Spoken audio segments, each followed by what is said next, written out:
men's hearts failing them for fear, and for looking after those things which are coming on the earth. For the powers of heaven shall be shaken.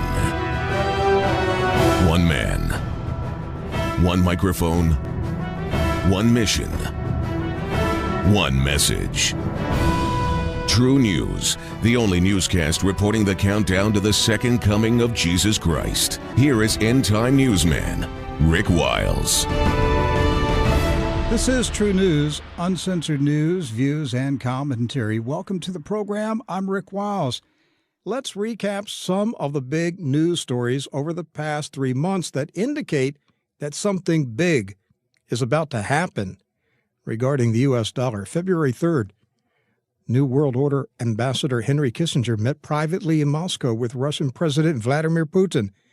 February 10 and 11, Saudi Crown Prince Mohammed bin Salman bin Abdulaziz attended a NATO summit in Brussels. March 11, John Kerry traveled to Saudi Arabia. He went to the vicinity where 350,000 soldiers were participating in the Northern Thunder military drill in preparation of a future invasion of Syria.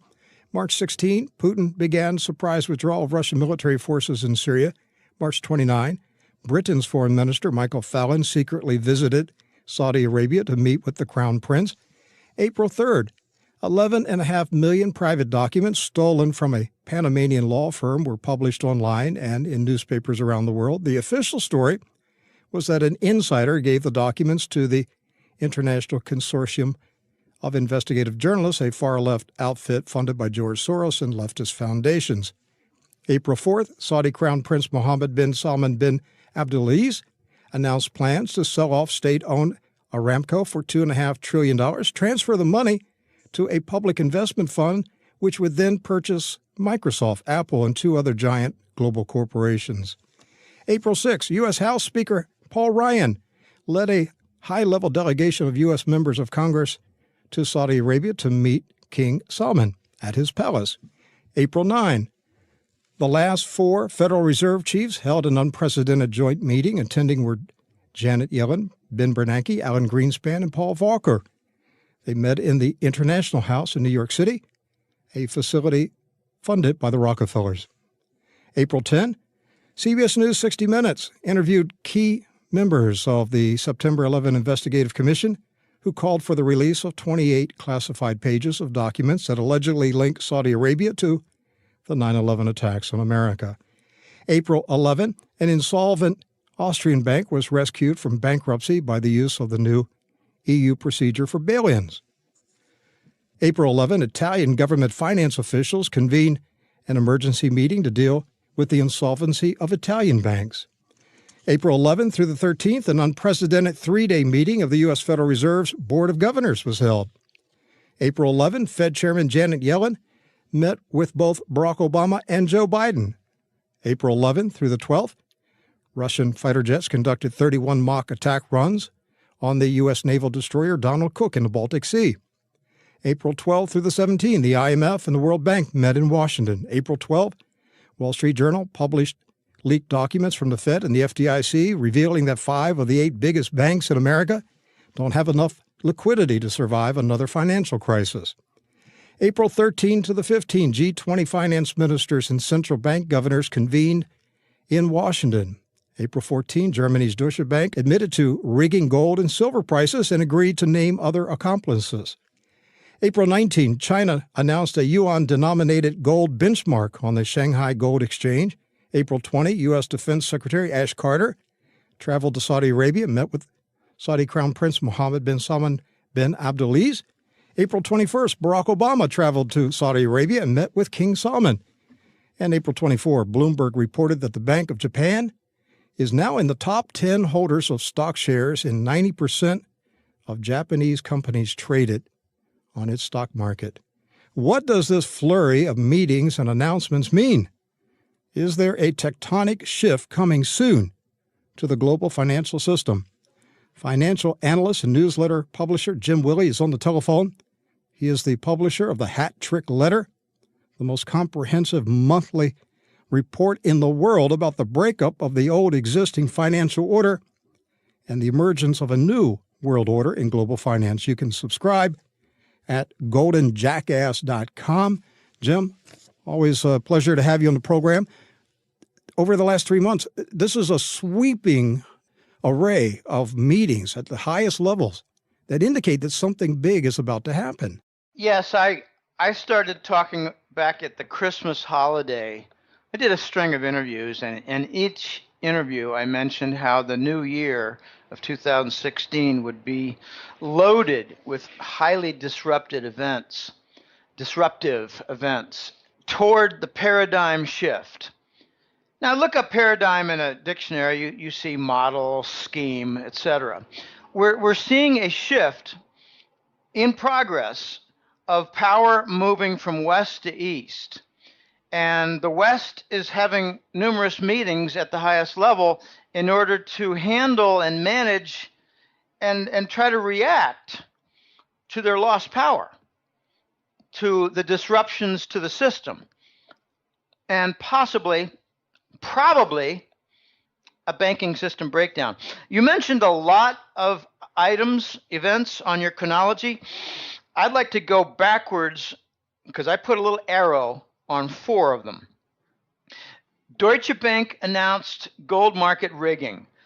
That is going to open the Western doors for viewing the corruption in the gold market. At the same time, Shanghai opens up their gold fix, the gold pricing fix, and the RMB-backed gold futures contract that will actually deliver on gold. What a novel concept. A gold contract that will deliver on gold. Imagine buying a car where they tell you when you look to pick up the keys, sorry, you can't buy a car here. You can't pick up your car here, but you can buy another one.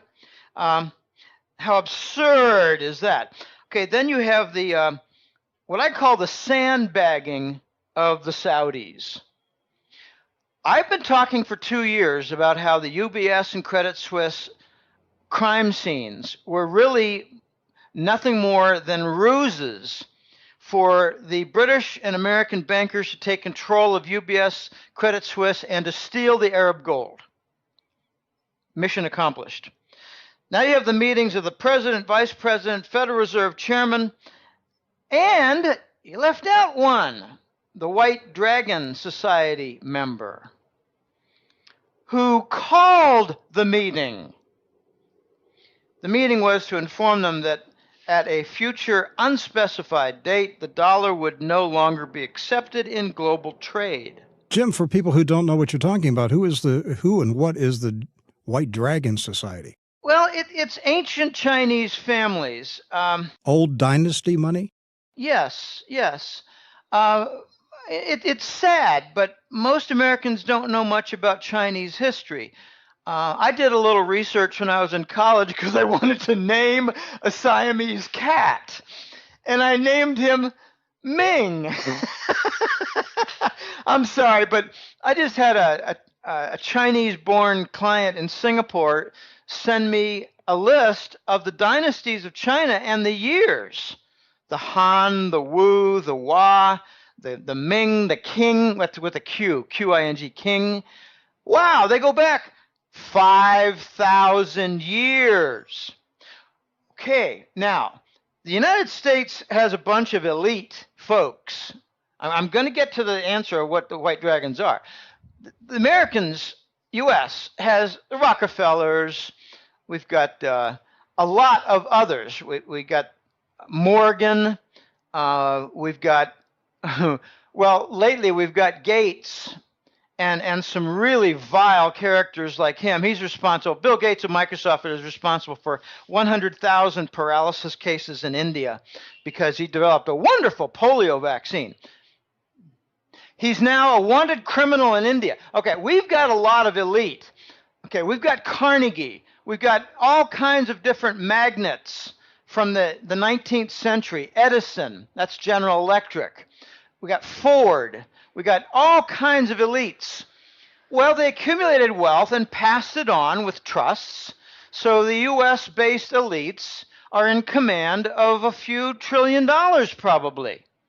Let's ignore Papa Bush because his $5 trillion is all illicit from narcotics. So let's leave Bush out. Let's leave Clinton out. They stole $1.5 trillion out of Fannie Mae. So let's leave Clinton and Bush out. They are best friends that cross the Democrat-Republican line and make a mockery of political alignment. Okay, the Chinese have the same, Rick. They've got dozens and dozens of wealthy families, and they stay to the sidelines, stay in the shadows. Some control the Communist Party, and they've got their own internal conflicts. The previous president of China from 6 or 8 years ago is under all kinds of investigations for corruption by President Xi, Xi, Jinpao Xi. Okay, so the Chinese have the White Dragon Society, and they've got the Red Family, the White Family, and a number of other ones that I cannot keep honestly straight. But I do know that the White Dragons control roughly 150,000 tons of gold. It's not part of the Chinese government official reserves. That statement coming out every year by the IMF is an utter joke. The Russians have 25 to 30,000 tons. The Chinese have ready and willing and able about 25 or 30,000 tons. But when you count all the private families, they have 150,000 tons. When the U.S. announces their tonnage of gold, they mention deep storage gold. But when it was legitimate, did they announce what the Bush, Rockefeller, and Clinton gold vaults contained? No. It's Fort Knox, which was pillaged. That's all they mentioned. The official gold reserves never include private families. So the point was that the White Dragons called the meeting with the president, vice president, banking officials, congressional leaders, and Federal Reserve chairs, along with past chairs going back to Volcker. Bernanke, Greenspan, and Volcker. Boy, that's like a war situation room, is it not? Yes, it is, exactly, because they were told that the dollar is going away and will not be accepted for trade payments at an unspecified future date. Maybe they did specify a date. Okay, so the last event of the four that I like to highlight is one you didn't have, and that was when Patriarch Kirill met Pope Francis of the Vatican. That was reading the riot act that the Satanists who are running the Western corporations, banks, and politics will no longer be in charge of the world.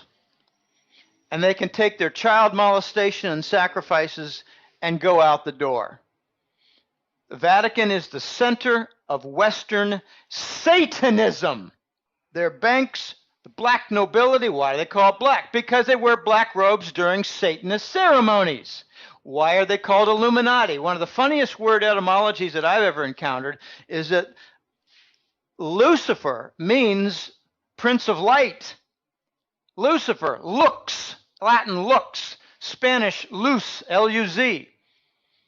Translucent, light coming through. Lucifer is the Prince of Light. I call it Prince of Darkness. I don't go along with their game. The Vatican is the center of global Satanism and is the headquarters for most of the narcotics and most of the security agencies like Mossad, MI6, and Langley. Okay, they read the riot act that Eastern, not mysticism, but Eastern Christianity is going to take control, and they wanted cooperation to do this peacefully to get the Satanists and their Agenda 21 of global destruction out the door. And meanwhile, they're going to install the gold standard to make sure that everything is fair. Now, I don't really care what the religions of the East are. What I care is they want fair commerce, Rick. Fair commerce and fair banking and fair savings and fair currencies with the gold standard. Trade, banking, currency, gold standard. The East favors it. I don't care if they're Taoist, Buddhists, or whatever. Confucius, I don't care. Many of them are Christian. The Russians tend to be Eastern Orthodox Christian. And Patriarch Kirill made a historical meeting to the Vatican. There's a lot of crap going on with the former Pope Benedict and the new Pope Francis. Benedict, I hear, was, I had to learn some of these things.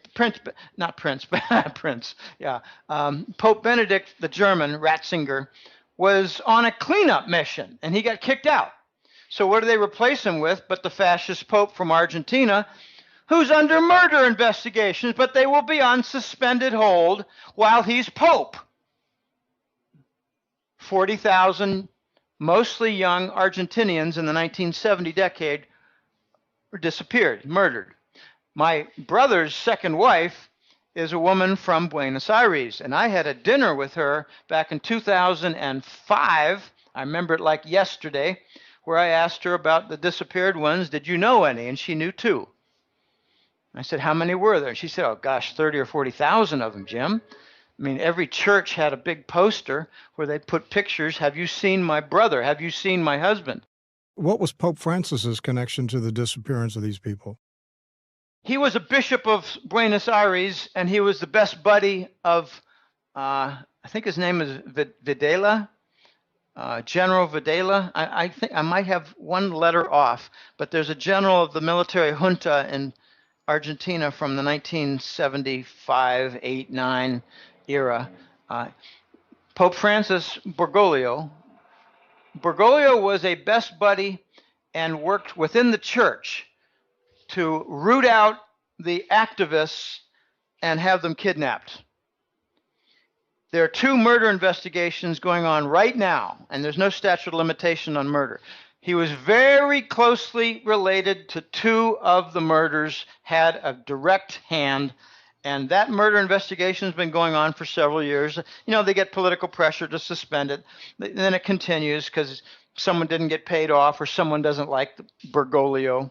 I refuse to call him Pope Francis. He's the fascist pope.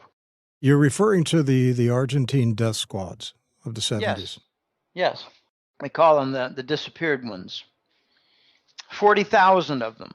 All right, so Russian Patriarch Kirill laid down the law and told the Western Illuminati Luciferians that their day was over, and there was going to be a shift not only in the financial realm, but in the spiritual realm also. Is that what you're saying? Yes, I believe there is a spiritual side to that, yes. But they were basically told that the central bank franchise system, the Rothschild is one of the biggest Satanists in the world. So is David Rockefeller. They don't like to talk about it. I don't want to get into religion and Judaism and all that, but there's a mix of the Satanists with that. I call it hiding in the synagogue. The Satanists are hiding in the synagogue. They don't go to the synagogue. They just hide with the synagogue dogma. But they were told that the Western central bank franchise system was going to be dissolved. They would either conform or go away. By conform, I mean follow the gold standard. And the White Dragons have offered the U.S. government a lease of, let's just call it 10,000 tons of gold. And when you hear the argument that, oh, there's not enough gold to go around to cover all the money, that's because we polluted with so much money, false money. We're up something like tenfold in the money supply since the 80s and 90s. Okay, there's plenty of gold out there. Just reprice it at $10,000 an ounce. And that's what's coming. The White Dragons say, we want a price range of $10,000 to $12,000 per ounce for gold, and we want a price range of $250 to $400 for silver per ounce. And get that gold-silver ratio back in line about 30 to 1. That's what the East wants. So they told the Western representative in the Vatican, which does a lot of gold leasing to London and Wall Street. It's whenever you hear about the gold leasing to the big central banks to alleviate a problem and to make sure that everything goes smoothly and no gold default, they always mention Basel, Switzerland, the Bank for International Settlements. They never mention the Vatican. Well, that's the other one. And there's another one. It's called the Bush Gold Vaults. Gosh, I had an interesting event. I may have told you this story, but I'll try to be real quick. It was about September of 2010. A guy got on the elevator, said to me, it was Cato, my source from military. He said, Jim, check with your man, The Voice, because Bank of America just lent $13 billion to cover a shortfall, and it came from Bush. And I said, wow. So I made an email message to The Voice, and I kept it vague. I said a Wall Street bank made a multi-billion-dollar overnight patch loan from a private elite family to cover a deficit and avoid the default. Any details? He wrote back, yeah, Bush, $13 billion, Bank of America. And that's how I confirm things, Rick. I hold back and let the source fill in the blanks to see if they coincide, and they do. Mm-hmm. So there's a lot of gold movement. One of the most ironic stories we heard about a year ago and 2 years ago, the big word was rehypothecation, and basically theft of private gold and replacement with certificates, and just telling them, like it or lump it, you've got a certificate, you'll never see your gold again. Okay, well, apparently there are about 7 major gold vaults in the world, and they keep things moving. They send it to central banks, they send it to the COMEX and LBMA in London. And The Voice sent me a message. I remember where I was looking out my window in the office. That's how I date things, because I move around a lot. I like to be a moving target, but you never really avoid being a target in this game. So it was the summer of 2014. I was looking out on a large park, and The Voice wrote a message to me and said, Jim, it's really kind of funny. The Bushes just had a large amount of their stolen gold rehypothecated, and it ended up going to China. I mean, I love stories like that. They did not keep an adequate watch and control on their vast gold warehouse, so it's largely empty, and the Bushes are furious. It's really just one Bush. It's Papa Bush. The rest are kind of morons. I mean, Jeb is dumb as a post. George Jr. is dumber than a post, dumber than a rock. Jeb and George are in the public view, but the other one, can't think of his name. He's involved in the Silverado bank scandal. He's one of the brighter ones. That's why. Neil Bush. Neil. Yeah, he was in charge of a lot of electricity and demolition, middle of the night stuff in the World Trade Center. He had the electricity contract, so that was a pretty handy move. All right, so there are a lot of things going on. Your chronology hit a lot of things, but the big thing right now, Rick, is the Shanghai event. Explain to our audience what happened on April 19 in Shanghai. They really went live. They've been doing a lot of planning. They've got 2 big features. One is the gold fix. With all the corruption in the gold market, revelations from Deutsche Bank and Barclays, and no one ever went to jail in London or in Deutsche Bank or in Wall Street. They just committed trillion-dollar fraud and said, well, what are you going to do about it? We can't prosecute this because it would bring down the system. All right, so fine. China had their own idea. They said, okay, we're going to shut down the gold fix in London, which is an overnight price determination, and because it was loaded with corruption and smoke-filled rooms and deals and insider trading among the London and New York banks that profited from the opening. They just made so much easy money. Now that's going to go away because Shanghai took control of the London gold fix, and now it's the Shanghai gold fix. So they've been signing up lots of banks. And because of the strong regulatory transparency, many Western banks didn't want to participate. But the Shanghai boys are smart, and they said, okay, if you don't participate, then you cannot participate in banking and gold market functions anywhere in China. So they fell in line and decided to go in and participate, like ANZ, an Australian bank, and Standard Chartered, another Western bank that has a lot of Asian ties.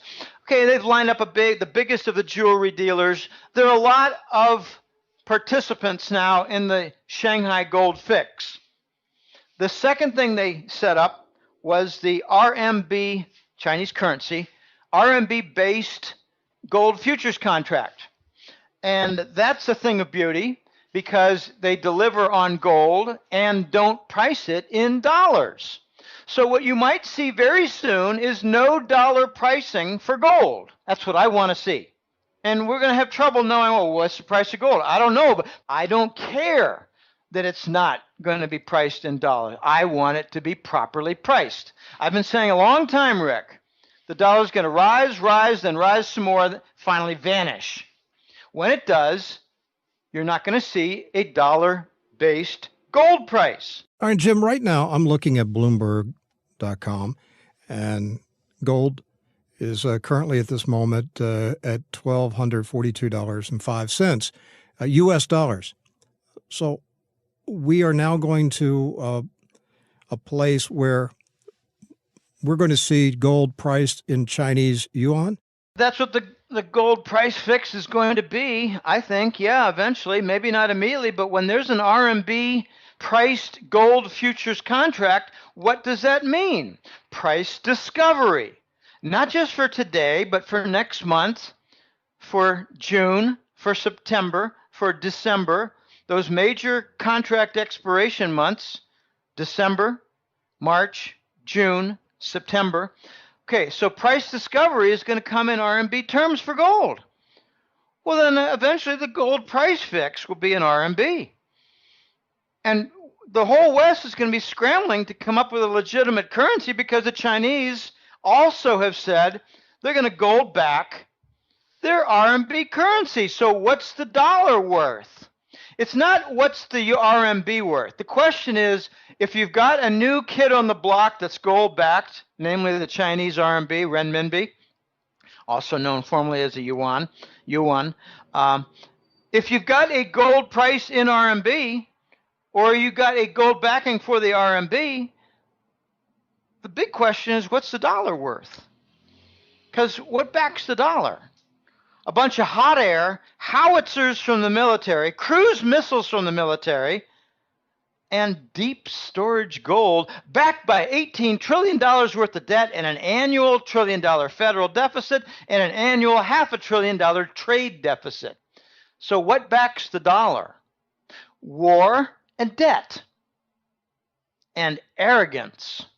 So that's going to go away, Rick, and we're left with a very big, difficult decision in the United States. How are we going to assure and guaranteed trade, import, shipping with containers that aren't empty, like what we send out? In the year 2015, the United States, in Los Angeles, San Francisco, New York, and New Jersey, exported 500,000 empty containers.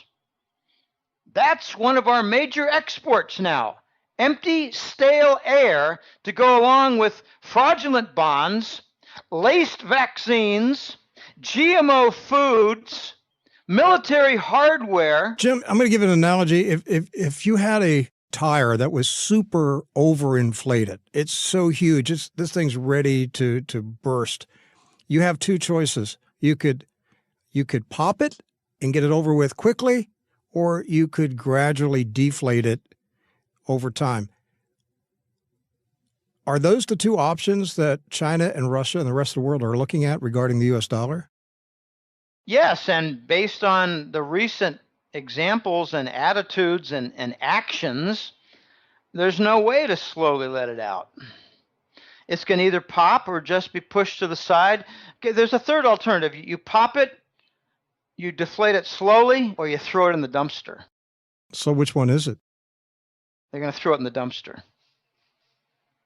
And the U.S. is going to have two alternatives. Come up with a fraudulent, yet more fraud in U.S. finance.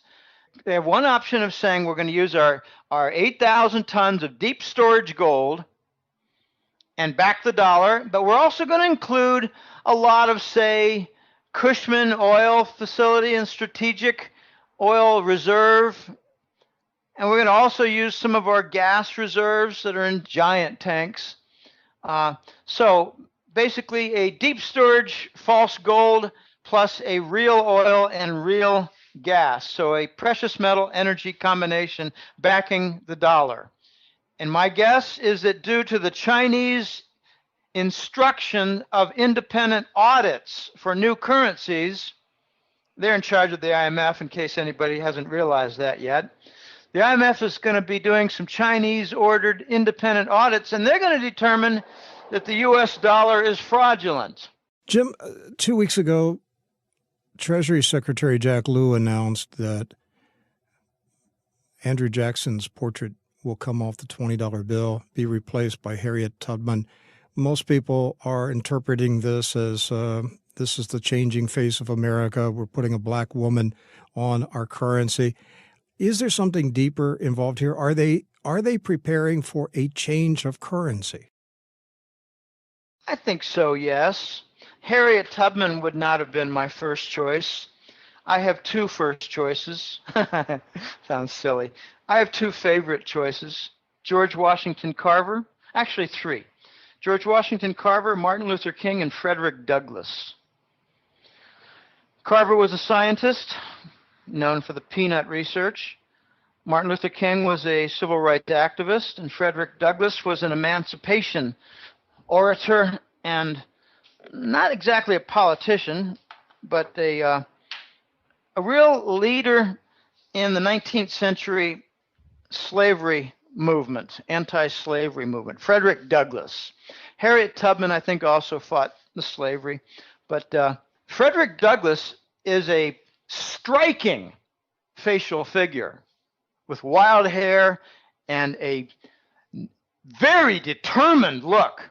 Martin Luther King is a recognized figure.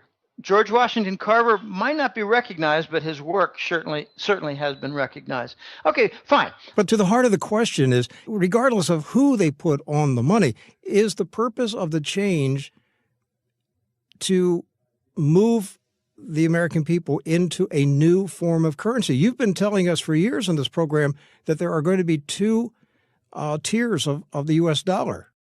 Yes. The international dollar will be all the dollars held outside the U.S., like in Switzerland, Panama, Hong Kong, etc. The internal dollars, I think, yes. To answer your question, to get away from these, the figures on the bill, yes, I think we're being conditioned for new faces on the dollar toward a new dollar. Accepting a new dollar will be easy if they change the faces on a few of them. I mean, let's change the $50 bill and bring it back because, Grant's on it right now, but the $50 bill is going to be really important for buying a loaf of bread or a gallon of milk because it's going to cost about that. Okay, I have a comment. It's nasty, but it's real. Go for it. We've got a Kenyan as president. Why not have more Africans on our bills if we're going to be a true third world nation? I just like them to be good, solid black Americans like Carver, King, and Douglass. Maybe they could put that woman in Selma, Alabama, what was her name, insisted on riding on the bus, not in the back. They maybe put her on the $100 bill. Now, I love Franklin. Franklin is one of my heroes, and he's the face that I have for my Skype account. Franklin is one of the greatest Americans who ever lived. So let him stay on the 100. This is nasty. We're going to have a new currency, so they're maybe conditioning us with a new face. I mean, let's not replace Lincoln on the 5. Now, there's some significance here that you may not be looking at. Again, it's the figures, but Andrew Jackson was on the 20, is on the 20. 2 points of significance for the $20 bill. First of all, it is the most counterfeited bill in the world. It's not the $100 bill with Franklin on it. It's the 20 with Jackson on it. Iran is a major league counterfeiter. They don't like talking about that. Instead, they talk about the phony nuclear ambition risk. The second distinction of Andrew Jackson is he hated the central bankers. That was a long time ago. Yeah, but the bankers still hate him. They still hate him, and they hate what he stands for. So they're going to get rid of the one president who was the most anti-central bank, well, except for the $2 bill with Thomas Jefferson.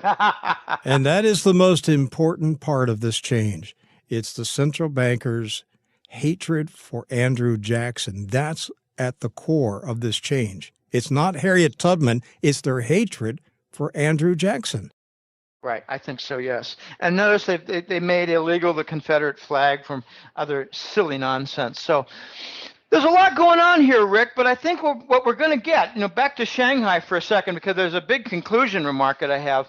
I think Shanghai, which is already, the Beijing officials in China have already said, we're sick and tired of your dumping paper gold contracts, paper silver contracts to affect the price of gold and silver when you don't deliver on those contracts. So there's no physical movement, no equilibrium even remotely achieved regarding supply and demand to settle on a price. Now you look at the economics textbooks and you see supply curve, demand curve, and equilibrium is where they meet. No, that's for paper gold, not for actual physical gold, because there's an extreme shortage of both gold and silver. So what I think the Chinese are going to do is announce that they're again disgusted at the activity last week where $2 billion of paper gold were dumped and $1.5 billion of paper silver were dumped. Notice it's roughly the same volume. So it doesn't matter if it's a price difference. The price ratio is 60, 70, 80 to 1. Doesn't matter. But on a dollar volume basis, we have equal activity in gold and silver and have for 2 years. I think what China is going to do is they're going to have an overnight ping where they have $100 or $150 higher gold price and have a higher $1.50 or $2 silver price. Call it a flick of the nose, call it whatever you want. I call it a ping. Ping is a computer term. Give me a ping so I can, get your IP address or attach your location in a military sense.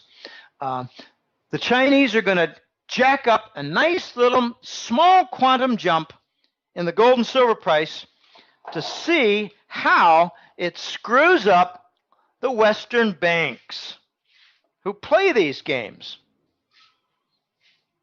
And there'll be a mad scramble to push the gold price back down, again with paper. And what we're going to get is a contest of whether paper can prevail in pushing it down, or instead, whether a bank fails, like Bank of America or Citigroup. It's going to be very interesting. What would be the immediate aftermath of such a ping, where the Chinese value gold and silver higher than what the West is doing in an equivalent amount of the respective currency? What would be the immediate aftermath? Maybe HSBC in London goes into failure mode, or so does Citigroup. And there's all kinds of scrambling to patch a liquidity problem, which they will call it. It's not a liquidity problem. It's a solvency problem with an immediate liquidity aspect to it that spells bankruptcy. Insolvency plus illiquidity equals bankruptcy. A nice, easy formula. We've had U.S. banks and London banks insolvent for a long, long time. They remained liquid from the 0% policy and from QE. Those were not stimuli. They were instead liquidity devices. Notice that when we had QE, all the different, we call them the alphabet facilities.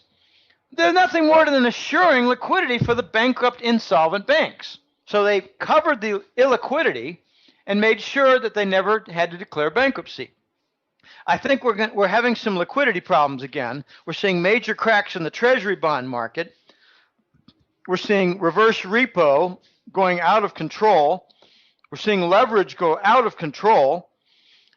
We're seeing failures to deliver on Treasury bonds go out of control. That's evidence of the interest rate swap derivatives going haywire, and the actual bonds cannot keep up with the machinery on the derivative side.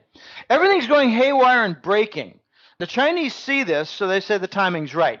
I noticed that I made a public article 2 weeks ago where I pointed out that the Shanghai Gold Fix was April 19th, right in the middle of the biggest Satanist event of the year, the celebration of fire. If you were to do an examination of all the major U.S. financial and societal explosions and events and disasters, you would find that over half of them occur in April, including the Titanic. There was a Satanist element to that too, including the Lincoln assassination. I mean, not just Waco, Texas, and the Boston Marathon. It's a lot more than that.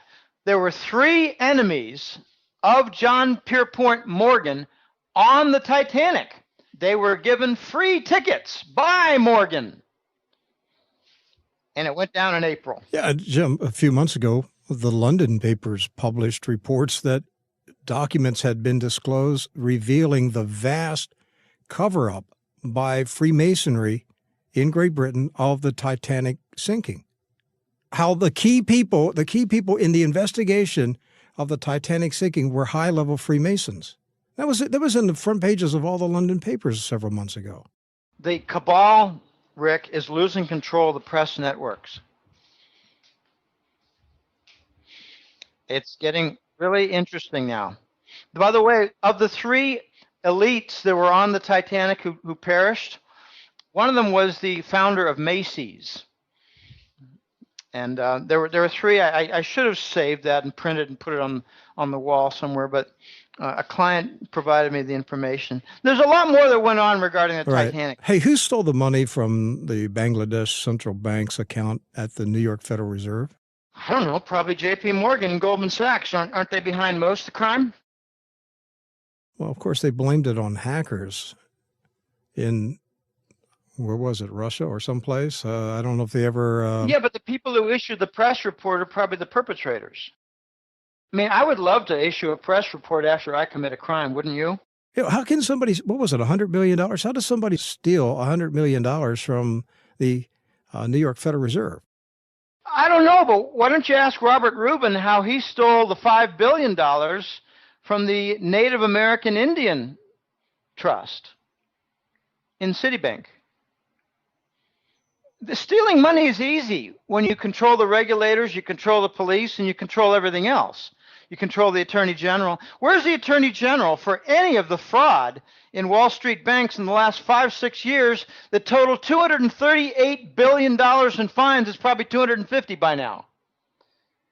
I just wrote a sassy message to a client who, he insulted me, and I insulted him back. I said, what part of the $250 billion in fines and penalties for bond fraud regarding the mortgage industry did you not notice to indicate a crime scene?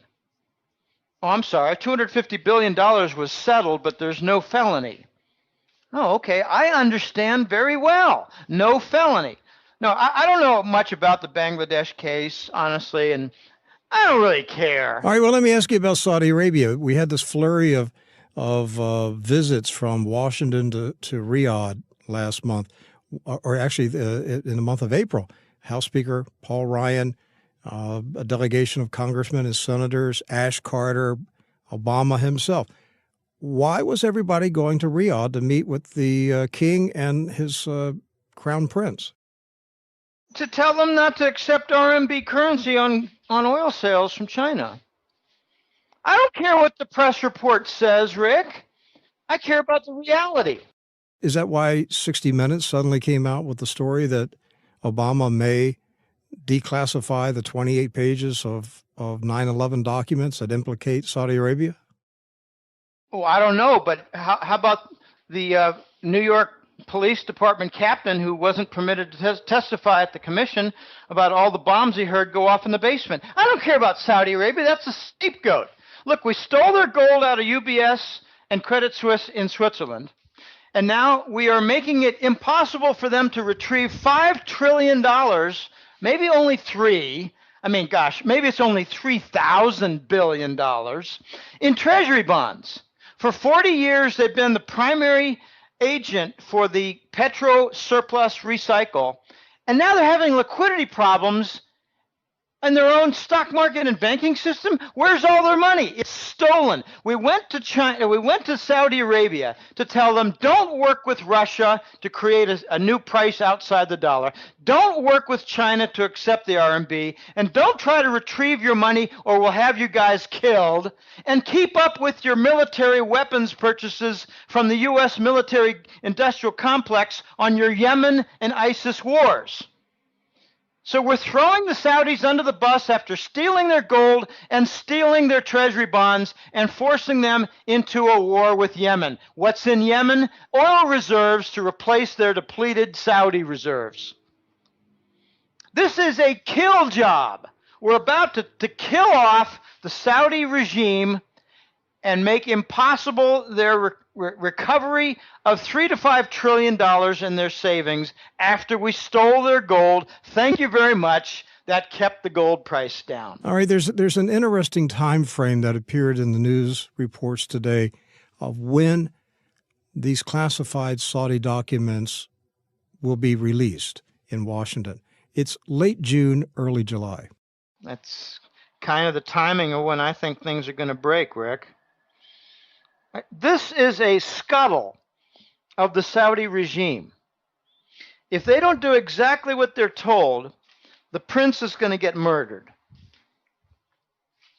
Prince Mohammed bin Salman is going to get murdered. You're talking about the young 30-year-old crown prince.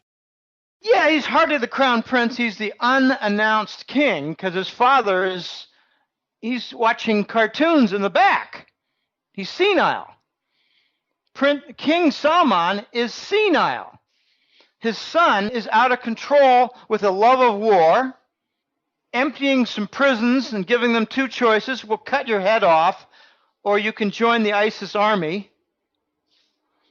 I don't really know how I would react to a choice like that. How would you react? What do you think about the prince's decision to sell Aramco? Desperation. Don't they own $3 to $5 trillion in treasury bonds? Why do they need cash? Rick, seriously, why do they need cash? They're wealthy because their gold and treasury bonds have been stolen. Why do they need cash? Why is the forward on the Saudi rial currency going haywire? Because they're out of cash. Why are they out of cash? They're wealthy. We threw them under the bus and stole their assets. That's why. They're cutouts for the British, and they've served their purpose. The petrodollar is gone. We have Algeria and now Nigeria, two OPEC nations, now accepting RMB currency for oil. Algeria and Nigeria are both accepting RMB currency for oil. OPEC is now almost gone. Are you saying that the Saudis are simply being written out of the storyline, out of the script? It's time for them to exit the stage. Yeah, they'll go back to a Bedouin society with a Mecca. Maybe they could charge a heavy tax for all the pilgrimage folks coming to Mecca and Medina. So London and New York are done with them, and they're just going to discard them. If they don't do what they're told, they're going to be murdered. Yeah. And how easy is it to murder a head of state? Well, gosh, ask the Brazilians about Campo. Gosh, ask the Venezuelans about Chavez. Do you think the Saudis are close to aligning with China, where the Saudis are thinking about dumping the U.S. petrodollar and going with China? Well, they don't want to get murdered, so they keep the game going. But in 2014 and 15, they had almost monthly what I call love fests, where Saudi officials, economic folks, and Aramco folks, and bankers, and other cultural ministers once a month meeting in Beijing, 2014 and 15. What was that all about? Well, that confirmed my call in mid-2014 that the Saudis were going to go away as an important player regarding the dollar. The petrodollar was going to wash away, and if the Saudis weren't careful, they were going to be murdered. So then the climax is going to be that the Saudis announce RMB acceptance for oil sales to China.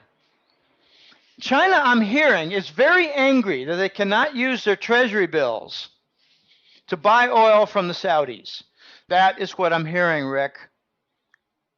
We've already got a situation where the Saudis might not be accepting dollars for oil from certain parties.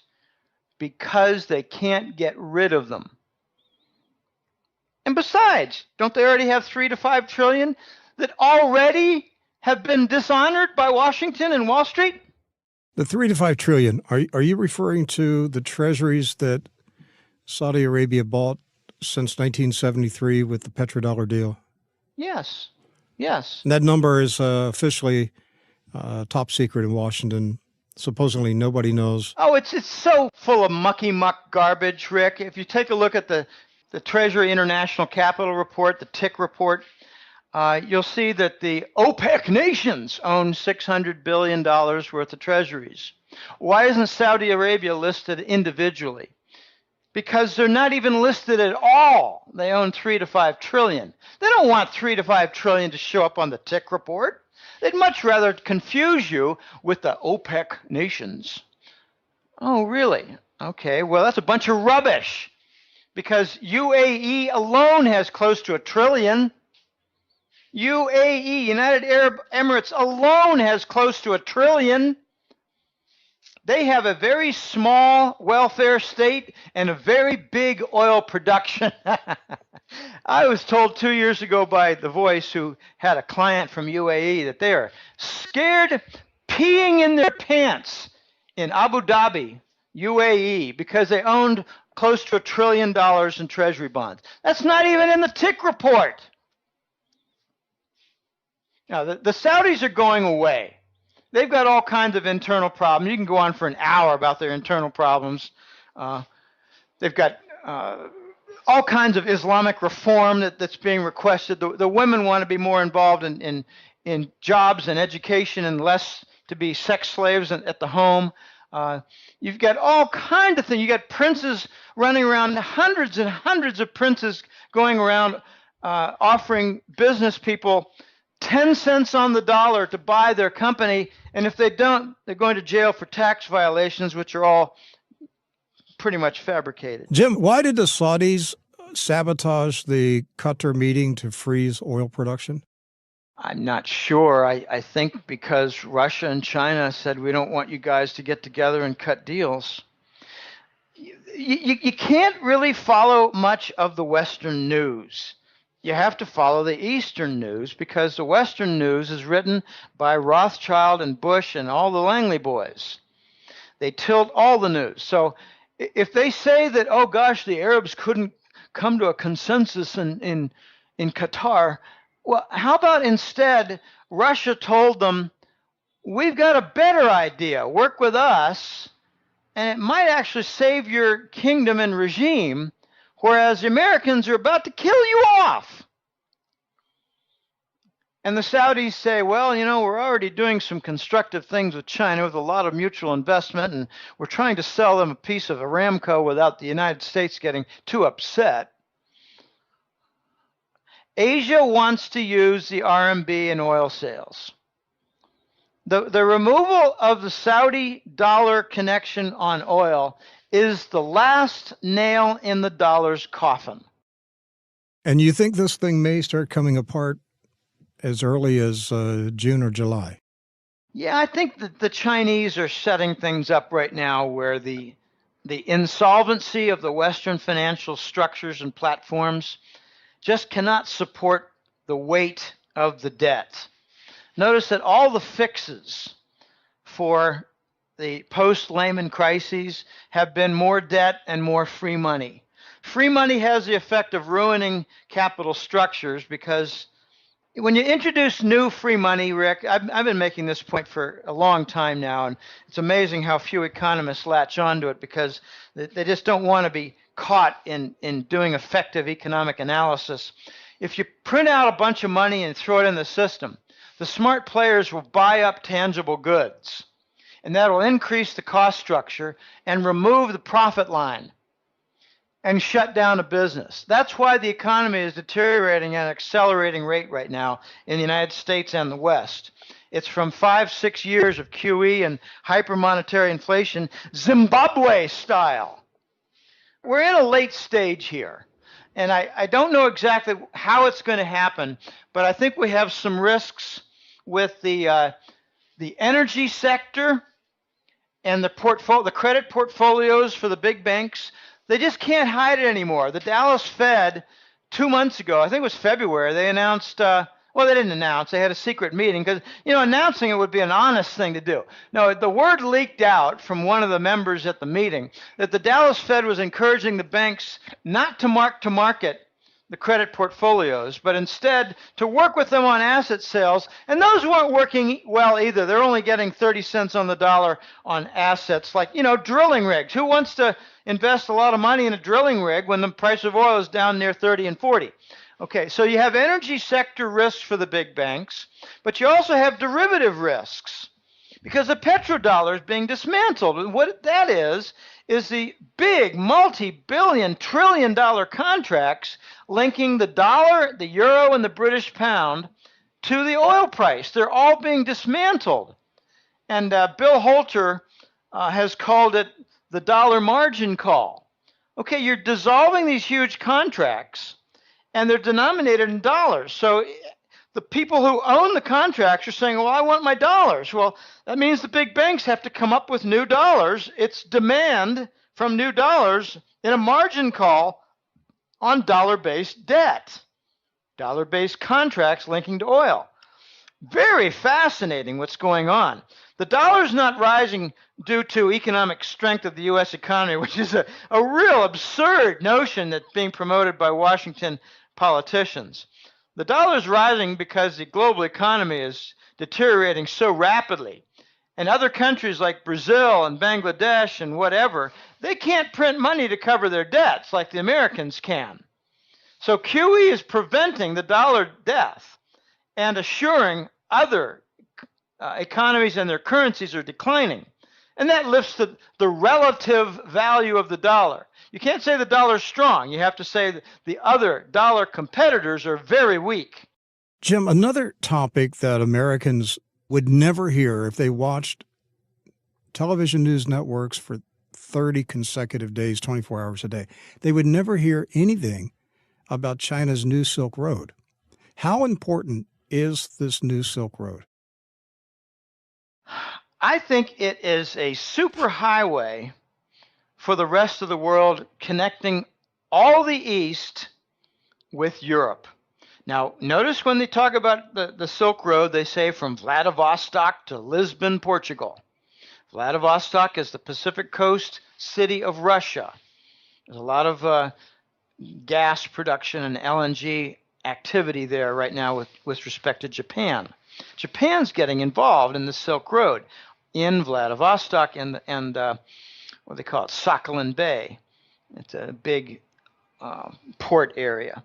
Okay, so you got this superhighway, and the Americans like to say, well, I was just connecting the old dead Soviet republics, they'll never amount to anything. They're loaded with resources, and they're not using the dollar, and they're developing with growing GDP. How's the U.S. doing? Well, forget about the press reports. I've been saying now since 2008, the U.S. economy is between a -4 and -6% recession every year. And that's been validated by a number of different places. What's the importance of the Silk Road? It is vital for drawing Europe away from the American interests. It is vital for establishing gold-based trade, and following that will be gold-based banking and a gold-based currency. It's vital for uniting 4 old empires, 3 of which have been asleep for a long time: Russia, China, and Persia. The 4th has not been asleep, but has been integrated too closely with the British, and that is India. India's banking policy is written by London and Washington. That's why they're trying to monetize the temple gold right now, because those temple dwellers will never see their gold again. So you have Persia, Russia, China, and India as the 4 legs of the Eurasian Economic Union, which I like to call the Eurasian Trade Zone. And if Iran is in this nucleus, that means Saudi Arabia is out. Yeah, probably, but just watch how China throws a lifeline to the Saudis. I honestly think the Saudi regime is going to fall. I've thought for a while that it's going to be a matter of months.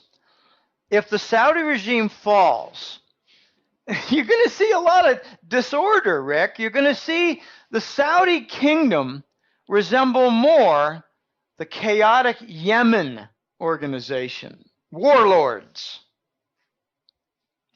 Somalia.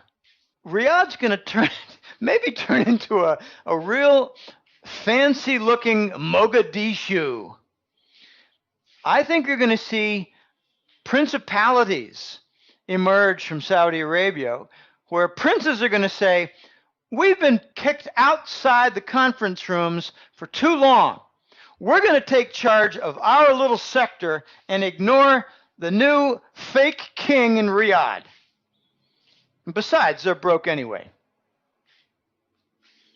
Saudi's broke. Their wealth has been stolen. What part of this is confusing? And they're buying military weapons to fight a war in Yemen, committing war crimes, bombing schools, bombing hospitals, and bombing marketplaces, just like the Americans do in Syria. Where do you think the Saudis learn these tactics? You want to take a few minutes and talk about Syria? Why did Putin suddenly shut down his operation? Was he simply saying, I've accomplished my mission, I'm cutting my losses, I'm leaving, or was there something else happening behind the scenes? He declared victory. There's no cutting of losses when you won. I think he might have wanted to get out of town before Israel did a false flag attack and blame it on Russia. If Russia's not there, then they couldn't have done it, right?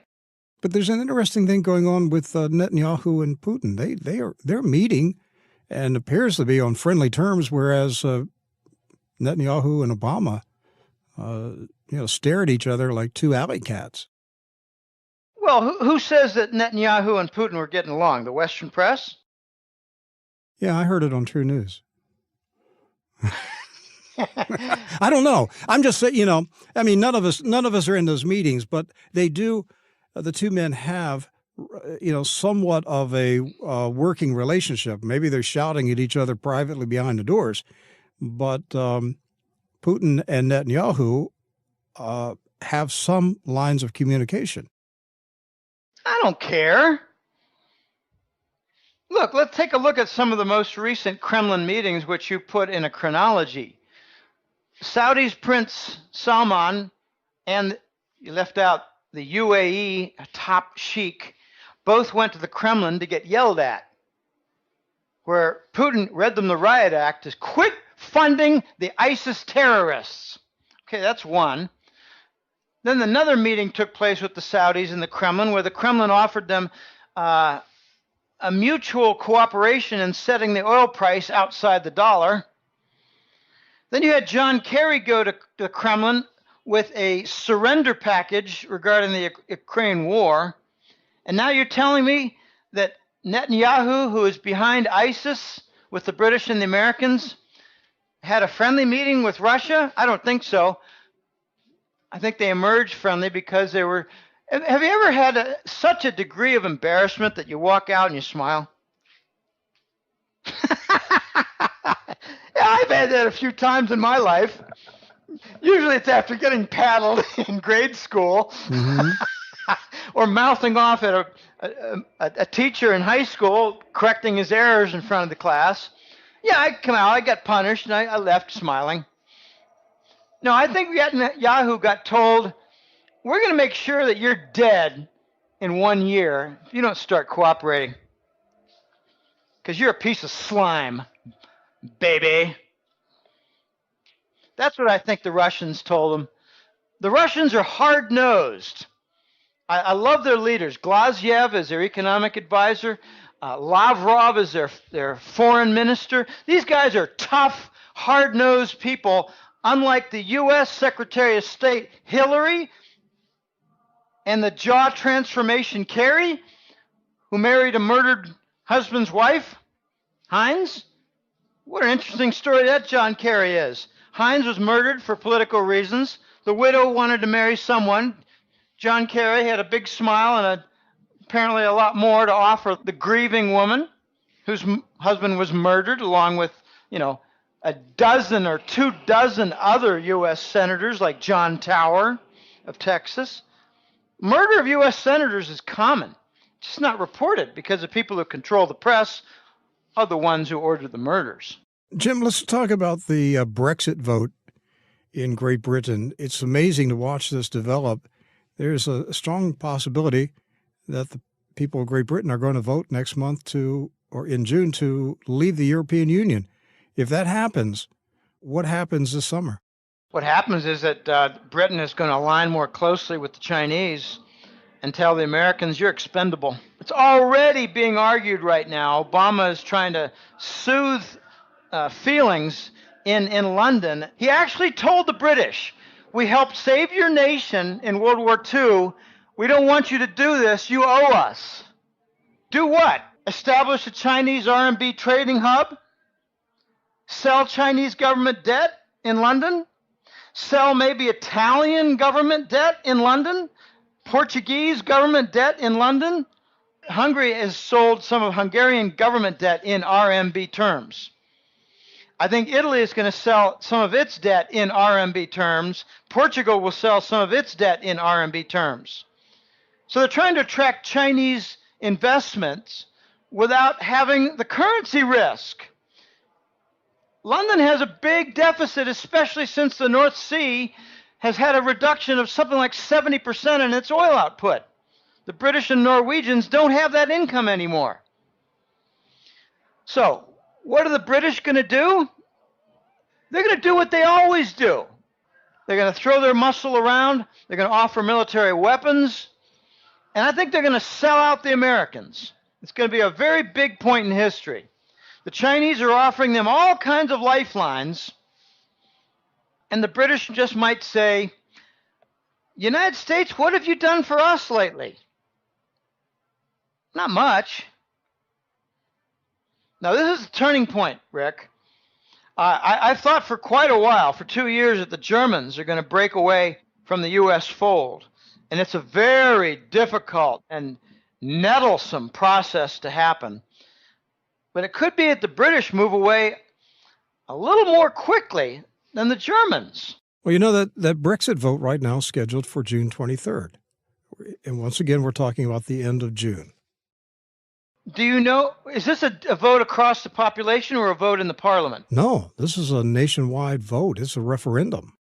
Okay, then it could be falsified like most votes take place in the United States and England. Maybe they'll learn how to rig the vote like they have in the United States. Yeah, especially if they hire a company owned by George Soros to count the votes. Yeah, well, Diebold is already on the hot seat. There are numerous YouTubes out there where vote counting devices were shown to be false, and a couple states have already now thrown out some of the results of their primaries. So we now have a vote rigging chaos going on in the United States. So maybe the British will learn something, take a page from U.S. voter fraud science, and rig their vote. Vote rigging is common. Okay, Obama threatened the British people. He said, if you people vote to leave the European Union, bad stuff's going to happen to you. You're going to be at the back of the line when it comes to trade deals. I mean, he did his finger wagging deal like he always does, and read them the Riot Act.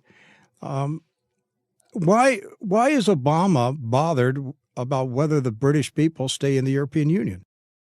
Because the U.S. is on the edge, on the verge of losing all of Europe to the Eurasian trade zone.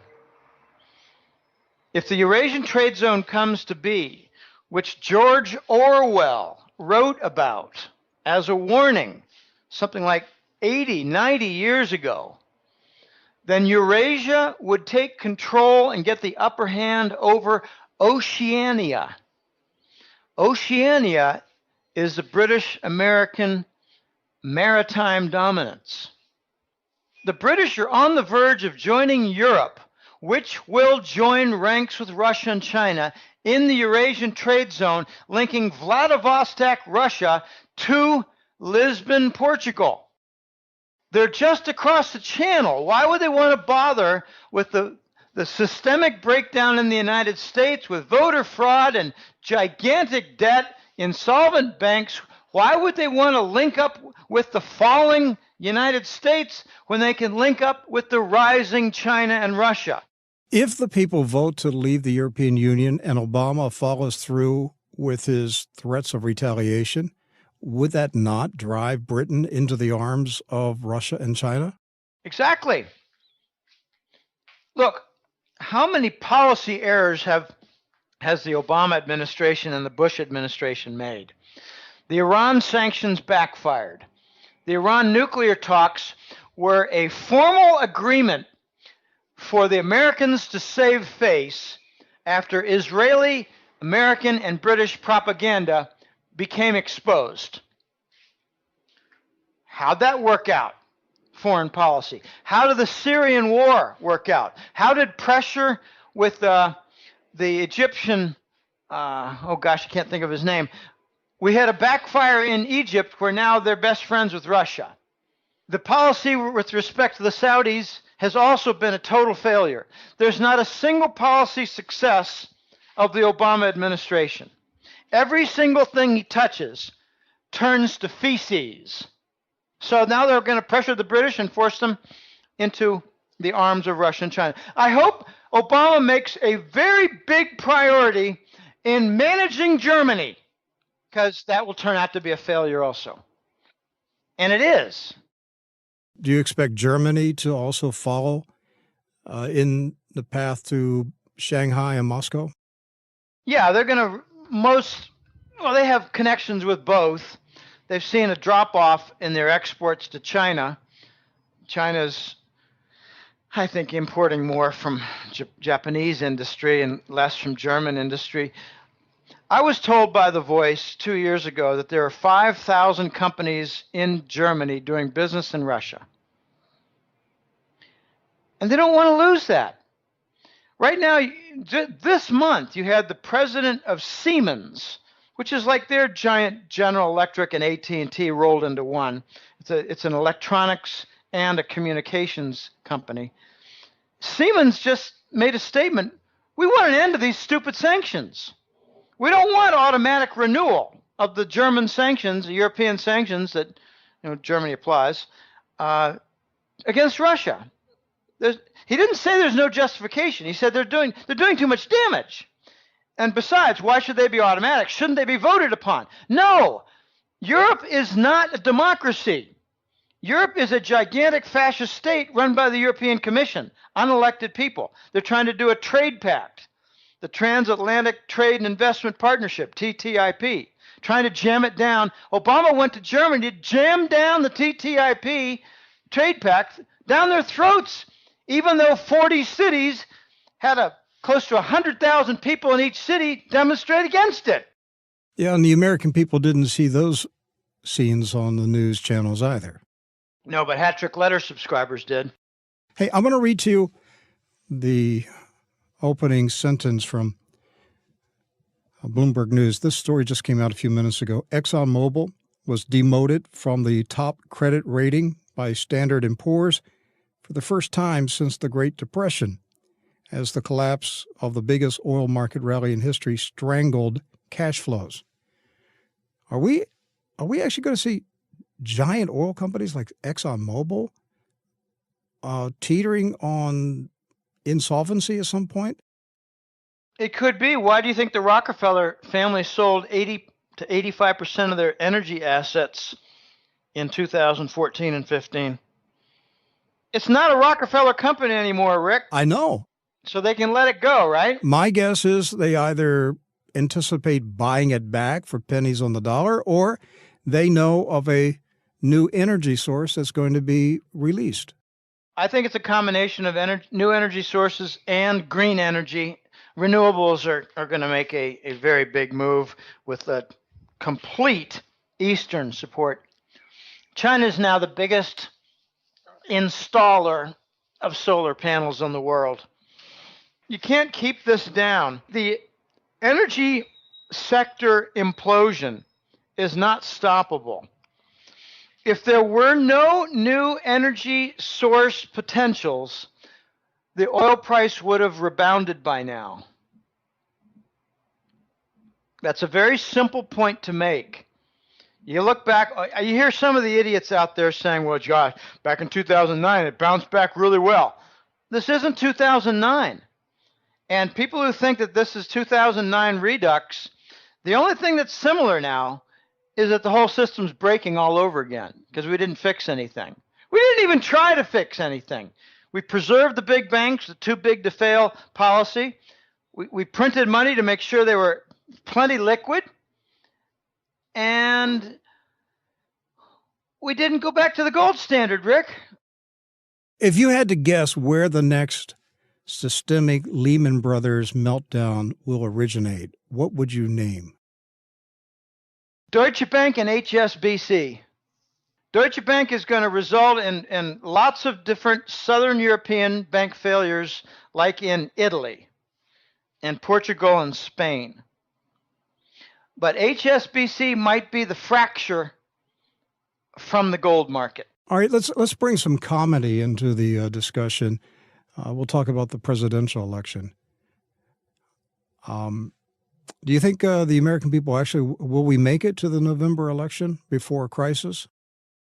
I kind of doubt it. I need to emphasize something to you, Rick. I don't follow third world politics, so I don't waste my time watching the poll rigging. Hillary managed to buy off poll rigging before the primaries to make herself look good. If you've got a high poll ranking, you tend to get a better primary vote. So I don't follow third world politics, period. For those of us who are currently living in a third world nation, and you had to speculate, who do you think would lead this third world nation after November? Can I say I don't care? Sure, you can say it. I don't care. It doesn't matter, does it? It's a third world country. Who cares? Who cares what the president of Zimbabwe is? Do you? No, not really. If you live there, you might, and that's the only reason you care about this godforsaken country. I don't care who the president is. I care which general will be in charge of martial law. I think his name is Dunford. So, who's going to win? I think Dunford's going to win. Why do you speculate that General Dunford is going to be ruling the nation? Well, if you declare martial law, who cares who president is? Do you know what martial law is? Sure. I mean, I don't need to be insulting here, but if there's martial law declared, the president doesn't mean anything. The Congress doesn't mean anything. It's a general military tribunal that matters. You don't go, you move from common law to military law. Looters will be shot. Martial law. You're making a very good point, because a lot of talk show hosts talk about Obama calling for martial law. The truth is, as you just pointed out, if there's martial law, it's not Obama or the president that's instituting martial law. It is a military tribunal that calls for martial law and implements it. Obama might want to lead the martial law movement on the side wearing a dress. Well, he would have toilet rights. He could use any toilet of his choice. I mean, you wanted it to become comedy, and I'll make it comedy. I mean, we got a gay man couple occupying the White House, having gay parties all over the place, and broke the eye of Senator Reid, forcing him into retirement. There are lots and lots of things going on here. You forgot to mention they beat up Senator Reid's brother the same week. Well, I didn't know about that. Thanks for pointing that out. We've got, Putin calls the Western leaders mutants. Why does he do that? Why does he call Western leaders mutants? He's in particular talking about Western Europe, British, and Americans, because they're a bunch of pedophiles, Satanists, and gays. Okay, is the country ready to go from a gay man president with a gay man wife in an arranged marriage by Reverend Wright in Chicago for the cost of $25,000. Are they ready to move from that to a lesbian woman president? I think so. Whose husband makes votes all the time not to be with Hillary in bed. No, I think it's a total joke. I don't waste my time studying it. I do hear things that happen. I mean, you have an upstanding audience. I don't want to get really off color in some stories, but I know a fellow who has significant contact with Secret Service who know a lot about what Bill and Hillary did in the White House. And it's some sickening stuff. These are very sick people. And the central bankers and the Wall Street bankers are of the same type. And I think they're going to get swept out like yesterday's newspaper that used to serve as liners in the bird cages. And it's going to be fun to watch it, except that they're going to sabotage a lot of things. And I think the banking system is going to be really, really struggling in the United States. And I'm concerned about a lot of things because I got friends there, and my income stream comes from there. The Hattrick Letter is a Ohio-based company. Have you thought that through? Yeah, I don't like talking much about it. Okay. Yeah, I have thought it through, and I'll just give you a summary statement. If the United States government accepts the Chinese offer of leasing gold and having a legitimate currency, the Hattrick Letter is going to be fine. If they don't, and it's heavily devalued, I don't know what's going to happen, Rick. How does this work? If China leases gold to the Federal Reserve, how does this work? Well, China basically says, we've got 10,000 tons of gold. We'll lease it to you. We will not put it on U.S. soil where you guys would steal it like you steal everything not nailed down. We'll keep it in a foreign location and maybe not even tell you where it is, but through contractual obligations, we will back your new Treasury note dollar. And in return for this, we want favorable policies for asset acquisition inside the United States. I'm talking about industries, farms, commercial buildings, etc., ports. They already own most of the ports. I don't think they own the New York, New Jersey, Philadelphia port system. They own the Pacific ports in California and Seattle and Vancouver, but that's Canada. The Chinese would then say, we want to write your banking policy. We want to write your trade policy. We want to write your immigration policy. And we want to write your war policy, which is basically shutting it down. In other words, the Chinese would become a member of the tribunal to dictate American policy or dictate policy within the United States. China would allow the United States to continue to operate at a reduced level, a reduced standard of living, but without a Mad Max type of scenario. And in return, China gets basically to purchase the assets of the USA. And 1/3 of all output. Take, for example, the southwestern farms that grow alfalfa. This has been the case for over 2 years. I'm talking about Arizona, New Mexico, Texas, California. Alfalfa farms export 1/3 of their hay feed to China for livestock feed. I did a feature a few months ago, I think it was September or October, of the Chinese free trade zone activity in the United States. And one company in Alabama was making copper tubing, probably still does. They employ a lot of people, like 200, 250 people. They got some nice grants for, reduced property taxes or things like that, income tax abeyance for maybe a year or two. But the upshoot, I went immediately for what do they produce and where's it go? And there you had it. 1/3 of all the copper tubing output went to China. So the investment of China in the United States is to secure output, but at the same time, it will help to relieve the $500 billion trade deficit on an annual basis. And relieving that trade deficit, narrowing that trade deficit, reducing that trade deficit, that's exactly how you bring about a stable new currency. So the Chinese deal could actually be positive for both sides. I like the way you put that. Reduce standard of living in return for no Mad Max scenario. What I like to say is the Chinese colonization would take place, and the rub, the negative side, would be lower income and very reduced fringe benefits like health coverage, pensions. The pension system in the United States is being destroyed right now. Right now.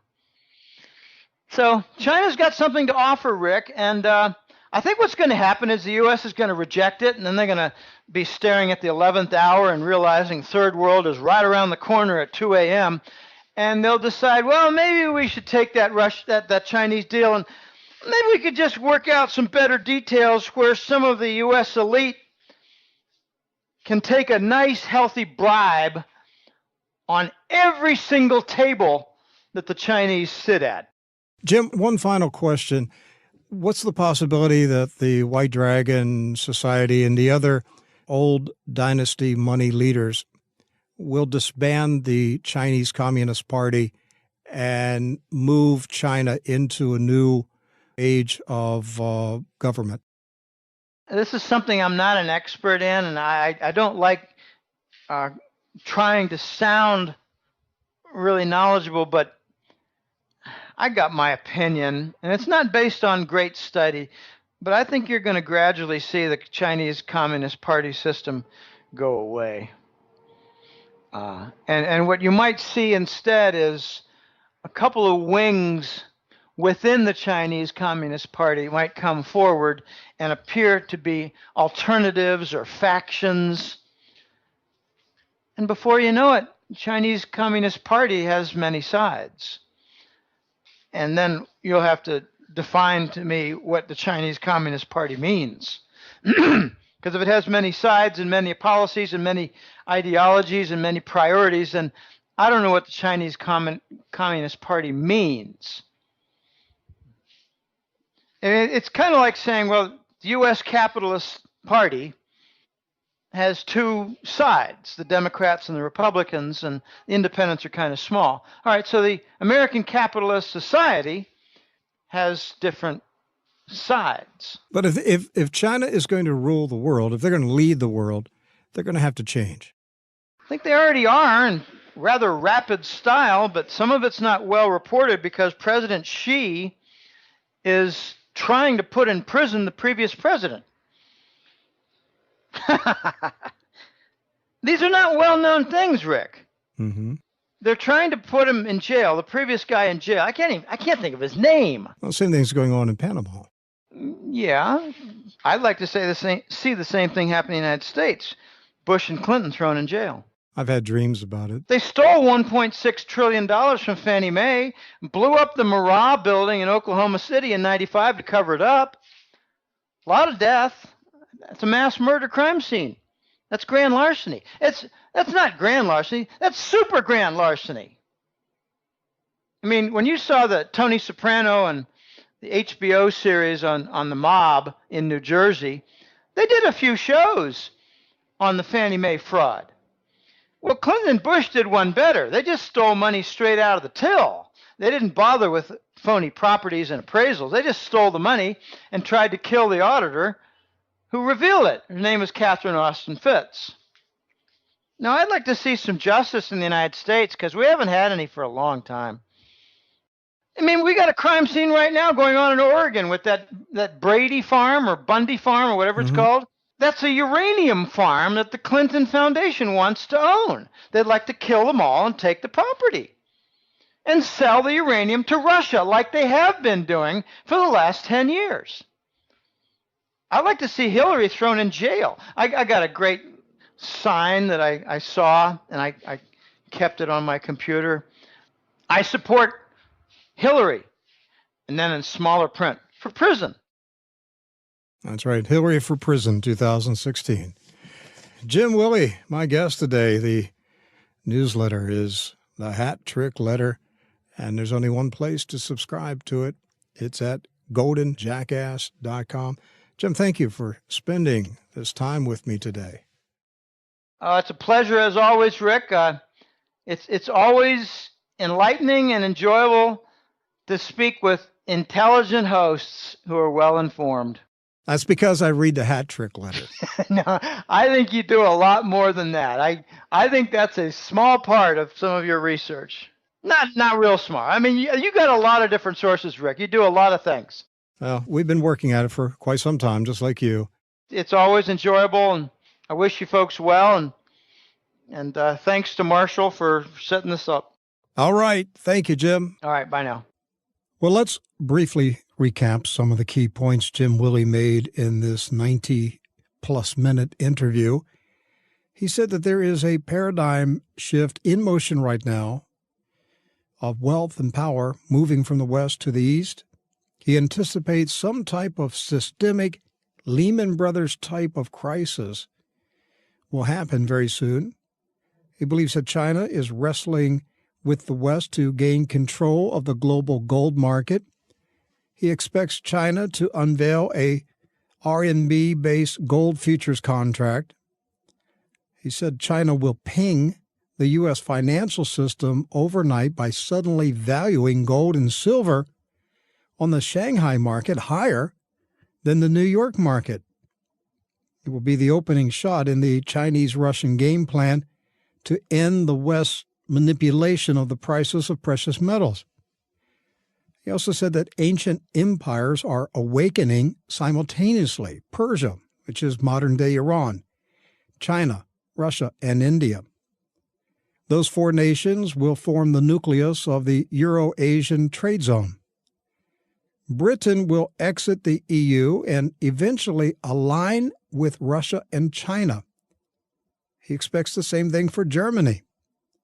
Regarding the flurry of high-level meetings involving the Federal Reserve and other officials, Jim said that patriarchal leaders of old Chinese dynasties convened the meeting of Yellen, Obama, and Biden and told them what is going to happen to the U.S. dollar very soon. He said that they were informed that the U.S. dollar will not be accepted around the world for global trade. Jim also expects that the Rothschild-controlled central bank franchise system will be dissolved, that gold should be priced at $10,000 or higher per ounce, and that the Rothschild Luciferian cabal is finished with the Saudi royal family, will dump them, and eventually murder some of them.